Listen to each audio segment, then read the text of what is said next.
Hello student, welcome to Village Scholar YouTube channel.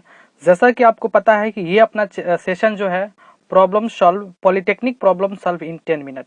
इसमें हम लोग आपके द्वारा भेजे गए क्वेश्चंस का सॉल्यूशन करते हैं और बहुत अच्छे अच्छे क्वेश्चंस हम लोग करते हैं।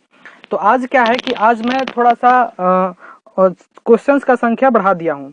आज आपका क्वेश्चंस डेली के रिस्पेक्ट में ज़्यादा क्वेश्चंस है और आज का जो क्वेश्चंस है सारा क्वेश्चंस 2019 का क्वेश्चंस है। तो आपको इससे पता लगेगा कि किस तरह से क्वेश्चंस पूछा जाता है और तो उसका सॉल्यूशन क्या होगा, किस तरह से आपके एग्जाम में क्वेश्चंस पूछा जाता है। क्योंकि कभी कभी आप काफ़ी लेवल से हाई भी पढ़ लेते हैं और कभी कभी आप लेवल से लो भी पढ़ लेते हैं, तो आपको अपना लेवल भी पता चल जाएगा कि किस तरह से क्वेश्चंस आपसे पूछे जाएंगे। तो चलिए आज का क्लास शुरू करते हैं। अगर आप इस चैनल पे नए हैं तो चैनल को सबसे पहले सब्सक्राइब कर ले और बेल आइकन को जरूर प्रेस करें। उससे आपको ही फायदा होगा। आपको ये फायदा होता है क्योंकि कि आप जो क्वेश्चंस जो सबसे वीडियो जो आप जब भी अपलोड किया जाता है तो सबसे पहले आपको मिलता है। अगर अभी तक आप अगर टेलीग्राम ग्रुप से नहीं जुड़े हुए हैं, क्योंकि टेलीग्राम ग्रुप पे मैं इसका पीडीएफ शेयर कर दूंगा, तो टेलीग्राम ग्रुप से भी जुड़िए। टेलीग्राम का नाम क्या है? Crack crack polytechnic. ठीक है, तो उस टेलीग्राम ग्रुप से आप जुड़ जाइए। ठीक है, चलिए देर ना करते हुए वीडियो को शुरू करते हैं। और आपके द्वारा भेजे गए क्वेश्चंस का इंग्लिश वाले बच्चे भी टेंशन नहीं लेंगे। मैं क्वेश्चंस को इंग्लिश में बोल दूंगा तो आप इंग्लिश में लिख लोगे और हिंदी वाले को तो दिख ही रहा है। ठीक है, तो क्या है क्वेश्चंस? कह रहा है कि 220 वोल्ट के लाइन से 5 एम्पियर से जुड़े, ये आपके एग्जाम का क्वेश्चन है, मैं बुक से क्वेश्चन बैंक से डायरेक्ट उठाया हूँ। 200 वोल्ट के लाइन से जुड़े 5 एम्पियर विद्युत धारा को वहन करने के लिए 400 ओम के कितने प्रतिरोध की आवश्यकता पड़ेगी? कह रहा है कि टू प्रोड्यूस 5, इंग्लिश वाले लिख लेंगे, to produce 5 ampere current battery of 200 voltage is connected. How much resistance is required to produce 5 ampere current if the each resistance having 400 ohm? Each resistance having 4 ohm का है, 400 ओम का प्रत्येक resistance है। Clear हो गया? कह रहा है कि रेसिस्टेंस जो है, तो आपको कैसे इस क्वेश्चन को सॉल्व करेंगे? सबसे पहले आपके इसको क्वेश्चन में क्या दे दिया गया? वोल्टेज दे दिया गया। कितना दे दिया गया? 200 वोल्ट। इसके बाद आपको करंट दे दिया गया। इसे करंट कितना दे दिया गया? 5 एम्पियर। तो आपसे पूछ रहा है कि कितना इसमें कह रहा है कि इसमें देखिए क्वेश्चंस क्या है, आपको मैं क्वेश्चन समझा दे रहा हूँ। कह रहा है कि ये मान लो कोई सर्किट है, इस तरह से सर्किट है, इसमें 400 ओम का मतलब कि रेसिस्टर लगा हुआ है। तो बताओ कितना रेसिस्टर लगा हुआ है? अगर इस सर्किट में 200 वोल्ट का बैटरी जोड़ा हुआ है, 200 वोल्ट का बैटरी जोड़ा हुआ है और इससे जो करंट फ्लो कर रहा है, ये जो आमीटर है, मान लो ये आमीटर करंट का रीडिंग जो दे रहा है 5 एम्पियर दे रहा है।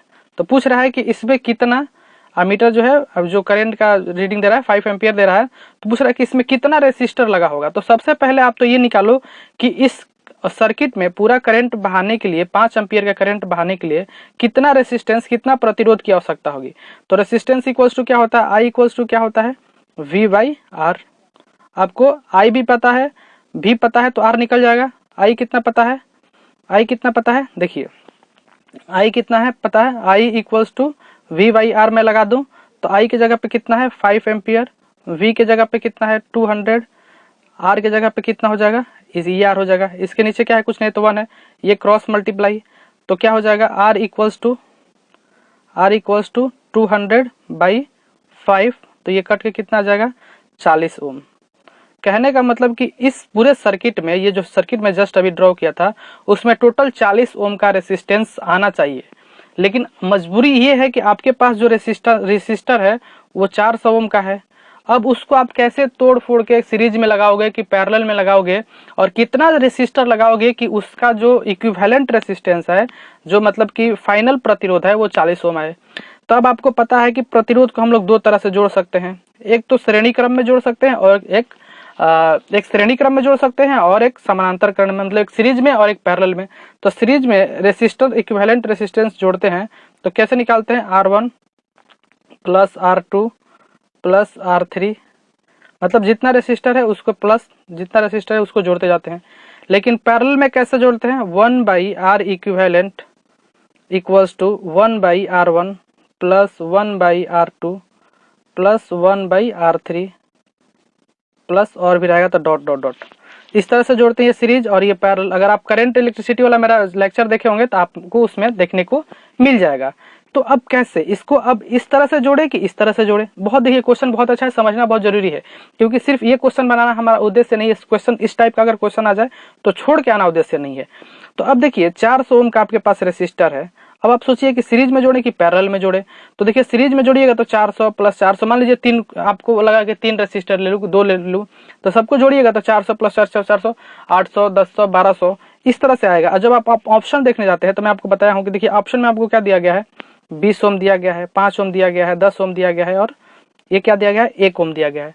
तो अब कैसे करेंगे, तो इतना तो पता हो गया कि आप सीरीज में जोड़ेंगे, मतलब कि अगर सीरीज में मतलब कि श्रेणी क्रम में जोड़ेंगे तो रेसिस्टर 400 से ज्यादा ही आने वाला है।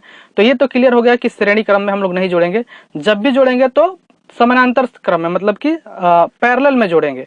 तो पैरेलल का इक्विवेलेंट रेसिस्टेंस निकालने का क्या तरीका है, देखिए पैरेलल का इक्विवेलेंट रेसिस्टेंस निकालने का तरीका है 1/R1 R equivalent equals to, मान लो 2 रेसिस्टर जोड़ना है तो 1/R1 प्लस क्या हो जाएगा 1/R2, ये होता है। अब क्या देख रहे हैं आप सब जितना भी R1 जो R2, मतलब अगर दो भी अगर कभी ऐसा कंडीशन बने कि ये दोनों रेसिस्टर एक ही प्रतिरोध का, मतलब ये भी 10 तो ये भी 10, ये भी 20 तो ये भी 20, तो इसको जोड़ने का क्या तरीका है, तो आप क्या करेंगे डायरेक्टली कर लेंगे। मैं समझा दे रहा हूँ पहले एक बार कैसे आता है।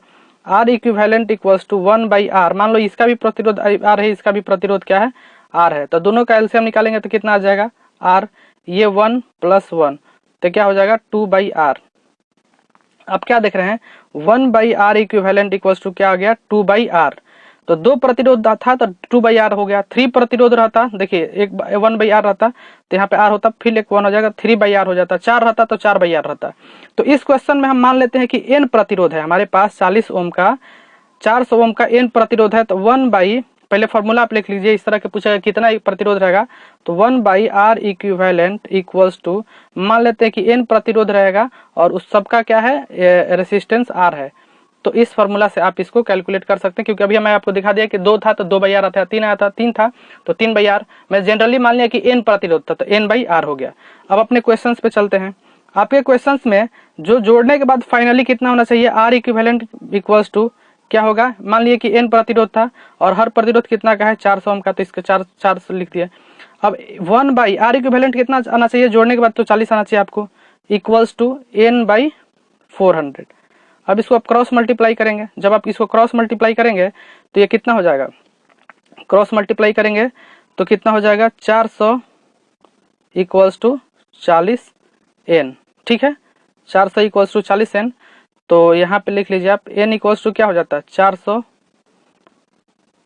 यहाँ पे मैं यहाँ पे लिख देता हूँ N बराबर क्या हो जाएगा, N बराबर 400/40, ये इससे कट जाता और ये 4 दहा में 40 कितना आ जाता 10 ओम। तो आप समझ पाए होंगे 10 ओम बोल रहा हूँ, 10 रेसिस्टर की जरूरत पड़ेगा इसको जोड़ने के लिए। तो आई होप कि आप समझ पाए होंगे इस क्वेश्चन को। आपका आंसर कौन सा हो जाएगा, आंसर देखिए आंसर कौन सा हो जाएगा डी, ठीक है ये आंसर आप टिक करके आगे बढ़ जाएंगे। मैं ये क्वेश्चंस में थोड़ा सा टाइम लिया क्योंकि क्वेश्चंस अच्छा है और अगर इस तरह से क्वेश्चन पूछेगा तो आप इस तरह से क्वेश्चंस का सॉल्यूशन करेंगे। नेक्स्ट क्वेश्चन आपके 2019 का ही है।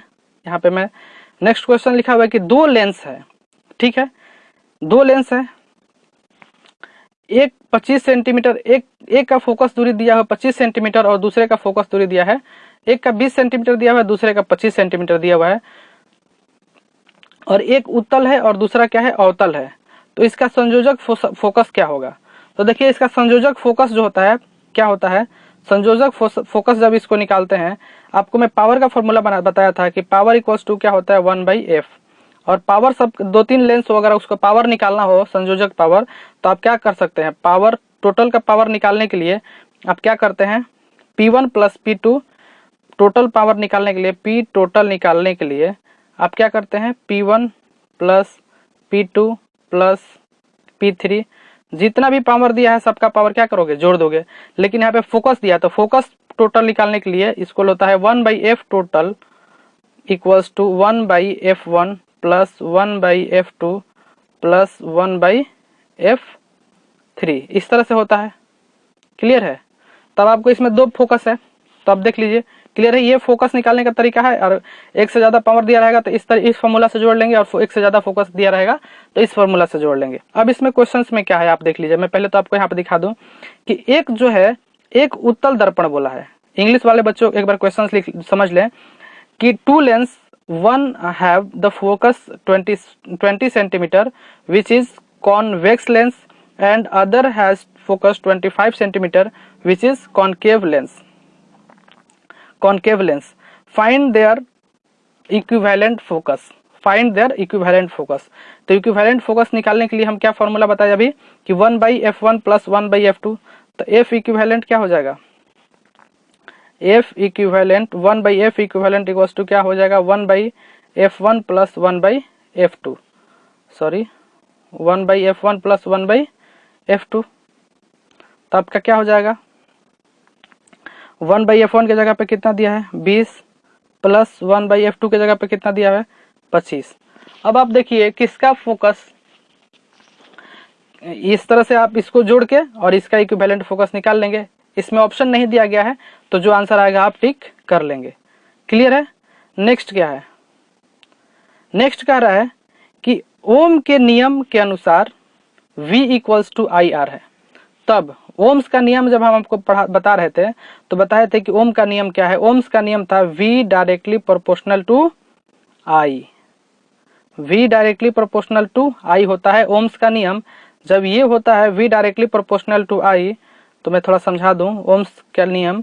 ओम क्या कहते हैं कि ये मान लो कि एक वायर है, ठीक है, एक तार है, इसमें अगर I करंट फ्लो कर रहा है तो ये जो करंट होगा ना वो वोल्टेज का डायरेक्टली प्रोपोर्शनल हो जाएगा, समानुपाती होगा। कहने का मतलब कि जो इससे बैटरी आप जोड़े हो जितना उसका वोल्टेज बढ़ाओगे, अगर 10 वोल्ट का बैटरी होगा तो उससे थोड़ा सा कम, मतलब कि 10 वोल्ट के अनुसार करंट बहेगा। अगर 12 वोल्ट का बैटरी होगा तो उससे थोड़ा ज़्यादा करंट बढ़ेगा। 20 वोल्ट का बैटरी होगा तो उससे और ज़्यादा करंट बढ़ेगा।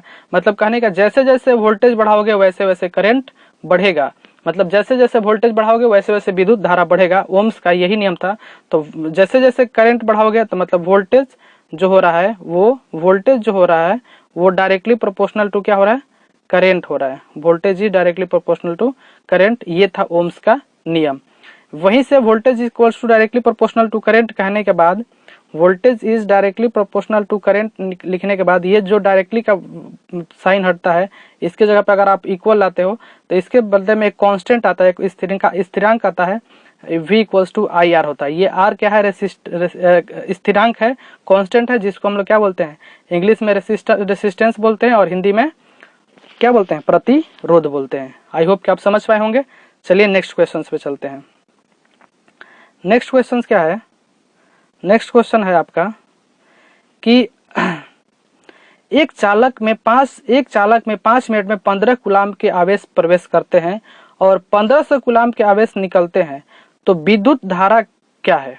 मैं समझा दूं पहले। सबसे पहले जब मैं आपको विद्युत धारा के बारे में बताया था, करंट के बारे में बताया था, तो मैं बताया था कि देखो ये कोई अगर चालक है, अगर ये कोई चालक है, ये इस तरह से कोई वायर है, मैं थोड़ा वायर को मोटा करके दिखाया हूँ, तो इससे पर सेकंड में जितना इलेक्ट्रॉन फ्लो करता है, बाहर निकलता है पर सेकंड में, उसी को क्या बोलते हैं, करंट बोलते हैं।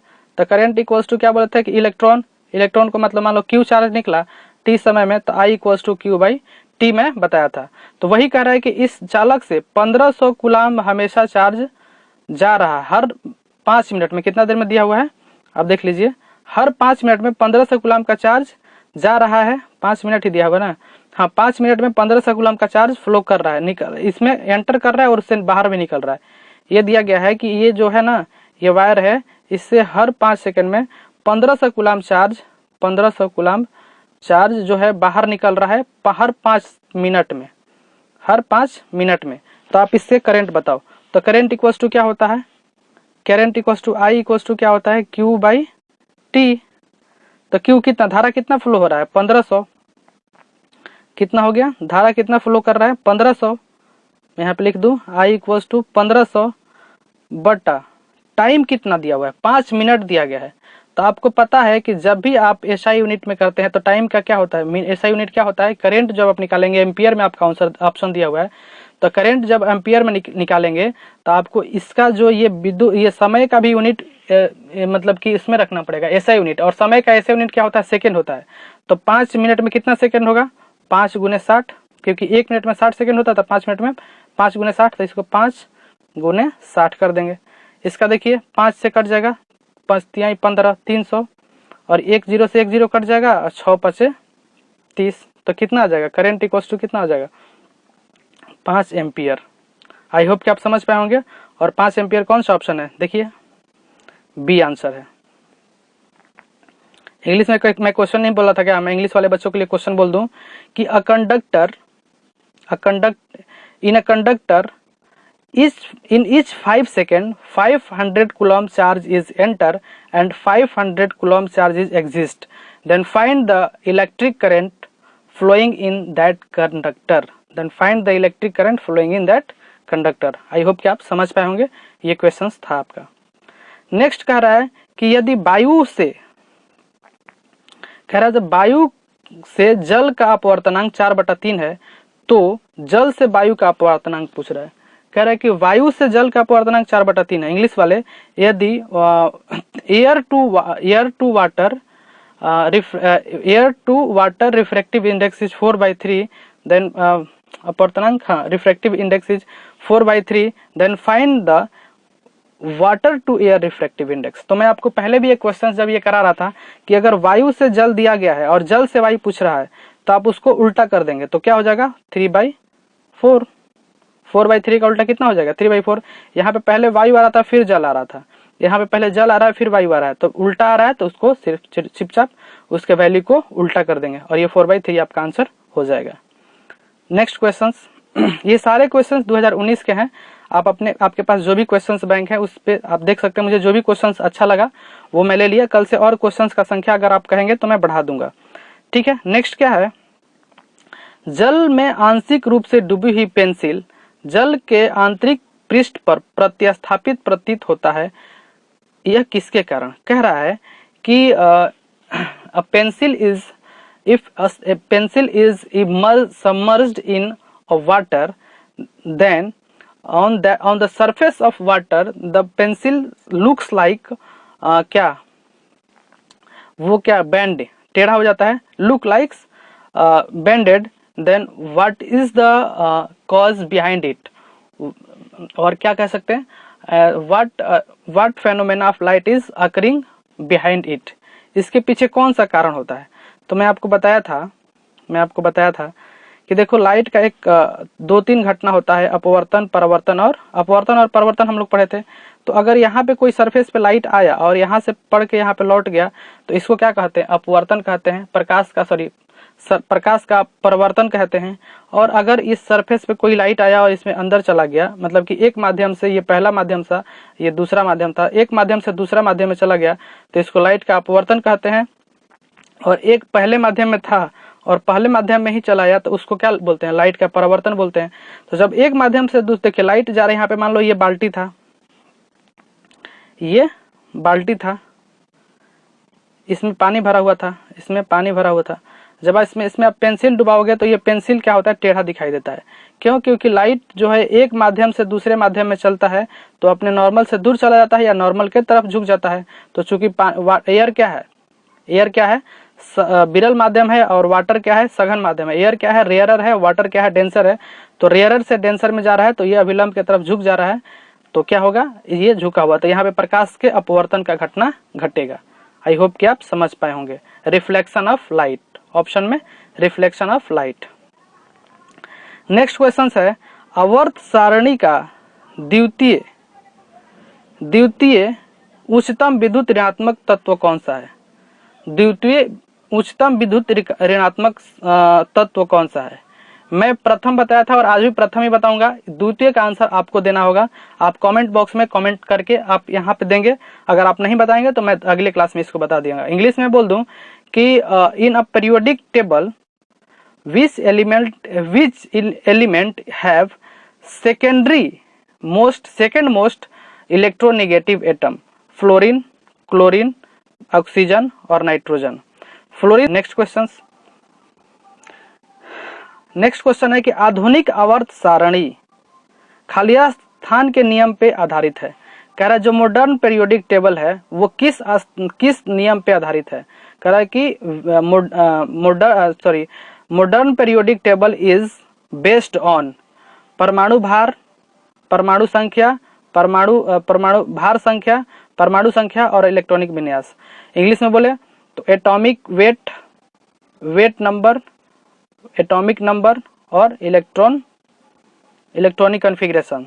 तो आपको पता हो जाएगा क्या हो जाएगा आंसर आपका, परमाणु संख्या पे आधारित है। जो आधुनिक जो मॉडर्न पीरियोडिक टेबल है वो परमाणु संख्या पे आधारित है, और जो पहले वाला जितना था वो सब परमाणु भार पे था। और मॉडर्न पीरियोडिक टेबल किसके द्वारा बनाया गया है, मोसले के द्वारा बनाया गया है। तो दो बात आप यहाँ पे पीरियोडिक टेबल वाले उसमें क्वेश्चंस में सब कुछ किए हुए हैं, अगर आप नहीं देखे हैं तो जाके वो देख लीजिए, ठीक है। यहाँ से नेक्स्ट क्वेश्चन करते हैं। नेक्स्ट क्वेश्चन क्या है, नेक्स्ट क्वेश्चन है, नेक्स्ट क्वेश्चन में क्या दिया गया आपको, नेक्स्ट क्वेश्चन में दिया गया है कि एक परमाणु की n कक्षा में 7 इलेक्ट्रॉन है, एक परमाणु के n कक्षा में 7 इलेक्ट्रॉन है, उसके नाभिक में 18 न्यूट्रॉन है, तो द्रव्यमान संख्या क्या होगा। बहुत इजी क्वेश्चन से सारे स्टूडेंट आई होप कि बना लिए होंगे। इंग्लिश वाले बच्चों के लिए बोल दूं कि an atom have 7 electron and 80 neutron in their nucleus, then find their atomic mass number, atomic mass number. तो आपको पता है एटॉमिक मास नंबर क्या होता है, atomic mass number Z equals to क्या होता है, Z equals to P plus N, यही तो होता है, Z equals to proton plus neutron. और एटॉमिक नंबर अगर पूछता है तो आपको क्या बताता है, प्रोटॉन की संख्या A इक्वल्स टू क्या होता है, प्रोटॉन की संख्या। एटॉमिक नंबर जितना नंबर ऑफ प्रोटॉन होता है उतना एटॉमिक नंबर होता है, और जितना प्रोटॉन और न्यूट्रॉन की संख्या को जोड़ देते हैं तो क्या हो जाता है यहाँ पे परमाणु द्रव्यमान, मतलब कि एटॉमिक मास आ जाता है। तो अब यहाँ पे दिक्कत ये है कि इस क्वेश्चन में प्रोटॉन तो दिया ही नहीं है। तो हम लोग पढ़े थे कि जब भी आपको प्रोटॉन नहीं दिया रहता है तो जनरली जो होता है किसी भी न्यूट्रल एटम में, मतलब कि जो न्यूट्रल है, यहाँ पे न्यूट्रल एटम अगर दिया हुआ है तो जितना प्रोटॉन होता है उतना ही इलेक्ट्रॉन होता है। तो यहाँ पे प्रोटॉन का संख्या कितना दिया गया है, यहाँ पे प्रोटॉन का संख्या दिया गया है, इलेक्ट्रॉन का संख्या दिया गया है 7। तो आपको प्रोटॉन भी कितना हो जाएगा 7, क्योंकि जितना प्रोटॉन होता है उतना ही तो इलेक्ट्रॉन होता है। तो टोटल कितना हो जाएगा, प्रोटॉन की जगह पे आप क्या ले लेंगे, तो आप सब ध्यान में रखेंगे कि जो परमाणु द्रव्यमान संख्या होता है Z इक्वल्स टू अगर प्रोटॉन दिया रहेगा तो प्रोटॉन प्लस न्यूट्रॉन, अगर प्रोटॉन नहीं दिया रहेगा तो Z इक्वल्स टू क्या हो जाएगा, इलेक्ट्रॉन प्लस न्यूट्रॉन। तो कितना दिया गया है इलेक्ट्रॉन 7 और न्यूट्रॉन कितना दिया गया है 18, 18 और 7 को जोड़ देंगे तो कितना आ जाएगा 25। ये यहीं आ जाएगा आपका आंसर, और ये ए आंसर हो जाएगा। ये बहुत इजी क्वेश्चन था। इस तरह के भी क्वेश्चन आपके एग्जाम में पूछे जाते हैं, ऐसे ही इजी क्वेश्चन ही पूछे जाते हैं, आपको बहुत बड़ा चीज कोई नहीं पढ़ना। देखिए ये अच्छा क्वेश्चन है, ये क्वेश्चन आपके समझने लायक है। यदि समीकरण 20 में इसका मूल 5 है तो के का मान बताइए। तो मैं आपको बताया था कि किसी भी समीकरण, इंग्लिश वाले बच्चे लिख ले, in the equation x square minus 6kx plus 5 equals to 0, if the roots of this equation is 5 then find the value of k। Clear है, ये क्वेश्चन आपसे पूछ रहा है। तो कैसे करेंगे आप, आपका ऑप्शन 1 2 3 1 2 दिया है, 1 दिया है, -1 दिया है और हाफ दिया हुआ है। तो मैं जब भी बताया था कि इस तरह का क्वेश्चन दिया रहेगा, अगर मूल दिया रहेगा मतलब इसका रूट दिया रहेगा, तो इसके रूट को इस इक्वेशन में रखेंगे तो इस इक्वेशन का value LHS equals to RHS आ जाना चाहिए। मतलब कि RHS में क्या है 0 आना है, तो इधर RHS में आप इसको चुपचाप इसका वैल्यू इसमें पुट कीजिए और इक्वल्स टू 0 कर दीजिए। तो जब इसको इसमें पुट कीजिएगा, इसका वैल्यू क्या दिया गया है, x square minus 6kx plus 5 क्या दिया गया है, यहाँ पे मैं कर दूं, इसका दिया गया है x square minus 6kx plus कितना दिया गया था हम भूल गए, 6kx प्लस 5 इक्वल्स टू 0। क्या दिया गया है यहीं पे देखिए, x square minus 6kx plus 5 equals to 0। तो इतना दिया गया है। तो अब आपको आगे करना है, एक्स स्क्वायर का वैल्यू कितना, यहाँ पे हर जगह पे आपका इसका रूट कहाँ दिया है, रूट दिया गया है, इसका रूट दिया गया है 5। तो आप जहाँ जहाँ पे x है वहाँ आप 5 रखोगे, तो 5 का स्क्वायर माइनस 6 गुने k गुने 5 प्लस 5 इक्वल्स टू 0। तो ये कितना हो जाएगा 25 माइनस कितना हो जाएगा, ये 6 × 5 = 30x 30k plus 5 equals to 0। तो अब क्या देखिए 25 और 5 कितना हो जाएगा 30। तो 30 माइनस 30 के इक्वल्स टू 0। देखिए इसको इक्वल्स टू के उस साइड लेके जाएंगे, इसको इक्वल्स टू के इस साइड लेके जाएंगे तो क्या आया था 30 माइनस 30 के इक्वल्स टू 0। इसको इस साइड लेकर आइए, इसको इस साइड लेकर आइए तो यहीं पर आ जाएगा 30 इक्वल्स टू इधर माइनस है तो इधर आके प्लस हो जाएगा 30 के, ये गुना में है तो इधर डिवाइड में आ जाएगा। तो के इक्वल्स टू क्या हो जाएगा 30 बटा 30, 30 से 30 कट जाएगा इक्वल्स टू 1। तो के का वैल्यू कितना आ जाएगा 1। कौन सा आंसर हो जाएगा आपका बी। आई होप कि आप समझ जाएंगे। जब भी इस तरह का क्वेश्चन रहेगा आप उसके ऑप्शन में उसके रूट को मूल को पुट करेंगे और इक्वल्स टू 0 करेंगे। इस तरह का क्वेश्चन आपके एग्जाम में बहुत पूछा जाता है, बहुत पॉपुलर क्वेश्चन है, तो आप इस तरह के सॉल्यूशंस को आप करेंगे। ठीक है, नेक्स्ट क्वेश्चन, नेक्स्ट और ये लास्ट क्वेश्चन है और बहुत अच्छा क्वेश्चन है और हम लोग इसको करेंगे किससे मेथड से, ट्रिक मेथड से, क्योंकि हम लोग ट्रिग्नोमेट्री ट्रिक मेथड से कर रहे हैं। अगर आप ट्रिक मेथड नहीं देखें मेरा ट्रिग्नोमेट्री का तो जाके वीडियो देखिए और अपने आप मेथड से बना लीजिएगा और मैं यहाँ पे ट्रिक से बताऊंगा। आपको जो आंसर अच्छा लगे आप देखिएगा। देखिए दिया गया है 1 प्लस कॉट स्क्वायर ए प्लस 1, इतना ये दिया गया है। हम लोग तो एक ही बात जानते हैं, कोई फॉर्मूला यूज नहीं करेंगे, बस इतना जानेंगे जब भी इक्वेशन में कॉट कॉसेक ये सब दिखाई देने लगेगा तो थीटा इक्वल्स टू क्या पुट करेंगे 45। ठीक है, थीटा इक्वल्स टू क्या करेंगे 45। तो यहाँ पे कॉट 45 का वैल्यू कितना होता है, जब यहाँ पे कॉट 45 पुट करेंगे तो कॉट 45 का वैल्यू कितना आता है 1 होता है। और 1 का स्क्वायर कितना हो जाएगा 1, तो यहाँ पे तो 1 हो जाएगा। यहाँ पे क्या हो जाएगा 1 प्लस ऊपर में क्या हो जाएगा कॉट 45 की जगह पे 1 हो जाएगा, नीचे में 1 प्लस कॉसेक 45 का वैल्यू कितना होगा, तो कॉसेक 45 का वैल्यू सर नहीं याद है, कोई बात नहीं। साइन 45 का वैल्यू याद है ना, साइन 45 का वैल्यू भी सर भूल गए। अच्छा, साइन 44 का भी वैल्यू 45 का भी वैल्यू भूल गए, कोई बात नहीं। मैं वो बताया था कि आप यहाँ पे 0 लिख लोगे, यहाँ पे 1 लिख लोगे, यहाँ 0 लिख लोगे, यहाँ पे 30 लिख लोगे, यहाँ पे 45 लिख लोगे, यहाँ पे 60 लिख लोगे और यहाँ पे 90 लिख लोगे। यहाँ पे साइन है तो 0 पहले लिख लोगे, 1 लिख लोगे, 2 लिख लोगे, 3 लिख लोगे और 4 लिख लोगे। सबको 4 से क्या करोगे डिवाइड कर दोगे, सबको 4 से डिवाइड कर दिया। हमको 45 चाहिए तो सिर्फ 45, उसके बाद सब पे रूट कर दिए। देखिए करेंगे तो 2 दूनी 4, तो 1/√2। साइन 45 का क्या आ गया 1/√2। साइन का ही तो उल्टा कॉस होता है, कॉसेक होता है, तो क्या हो जाएगा कॉसेक का वैल्यू √2, 1/2 का उल्टा √2। तो याद हो गया। ठीक है, 45 का वैल्यू तो 1 प्लस 1 अच्छा ये तो 1 है तो 1 रहेगा।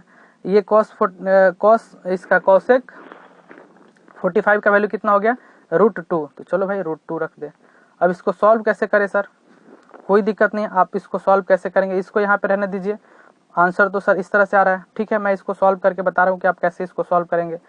देखिए यहाँ पे क्या करेंगे, इसका हर का परिमेयकरण करेंगे, मतलब कि कंपोनेंडो एंड डिविडेंडो। जो यहाँ पे नंबर रहता है पहले इसको भूल जाइए, मैं इतना को सॉल्व करके दिखाता हूँ, मैं इतना को सॉल्व करके दिखाता हूँ। 1 मिनट थोड़ा सा जगह ले लूँ। हाँ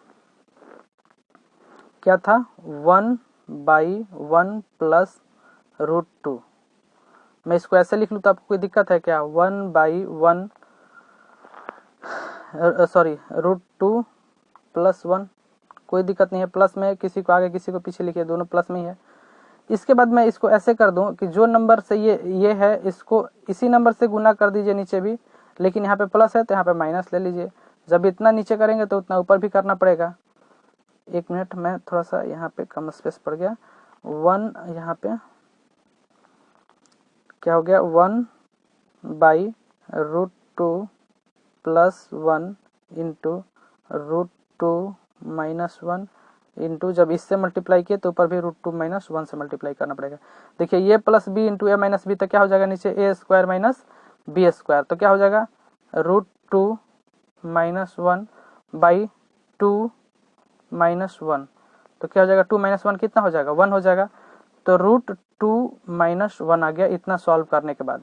और पहले से क्या था, पहले से 1 था, 1 प्लस √2 माइनस 1, ये माइनस 1 प्लस 1 क्या हो जाएगा कट जाएगा। तो इतना का वैल्यू कितना आ गया √2, ये क्या आ गया √2। अब आंसर में ढूंढने गए √2, आंसर में तो √2 है ही नहीं सर, तो फिर क्या करें। चलिए अगर यहाँ पे 45 सब लिखे तो सब जगह 45 लेंगे, तो साइन 45 का वैल्यू तो क्या होता है 1/√2 होता है, जिसमें भी √2 आ जाएगा। cos 45 का वैल्यू कितना होता है, इसका भी 1/√2 होता है सर, ये भी नहीं होगा। tan 45 का वैल्यू कितना होता है, 1 होता है। और cosec 45 का वैल्यू कितना होता है, √2। तो देखिए उसको सॉल्व करने के बाद भी √2 आया था और इसका भी वैल्यू √2 होगा, तो ये और ये क्या हो गया, बराबर हो गया। तो इसका आंसर कितना हो जाएगा, डी। देखिए कितना इजिली हम इस क्वेश्चन को सॉल्व कर लिए। तो आई होप कि ये सारे क्वेश्चंस आप समझ पाए। अगर आप यहाँ पे ज़्यादा से ज़्यादा संख्या में आएंगे और बहुत सारे दोस्तों को बताएंगे कि यहाँ पे सर क्वेश्चंस करवाते हैं, तो मैं क्वेश्चंस को संख्या को बढ़ाते जाऊँगा। और आप अपना कमेंट बॉक्स में सुझाव जरूर दें कि क्वेश्चंस आपको समझ में आ रहा है या नहीं आ रहा है। मैं दोनों लैंग्वेज में अब लिखा रहेगा हिंदी में, लेकिन मैं इंग्लिश में बोल दूंगा ताकि बहुत सारे बच्चे जो इंग्लिश में उनको भी दिक्कत ना हो। तो चलिए मिलते हैं नेक्स्ट वीडियो में, तब तक के लिए बाय, टेक केयर एंड ज़्यादा से ज़्यादा शेयर कीजिए ताकि मेरा भी मोटिवेशन लगे। बहुत कम बच्चे यहाँ पे देख रहे हैं, आप ज़्यादा से ज़्यादा बच्चों को लाएं और चैनल को सब्सक्राइब करवा लें। ठीक है, बाय बाय, टेक केयर।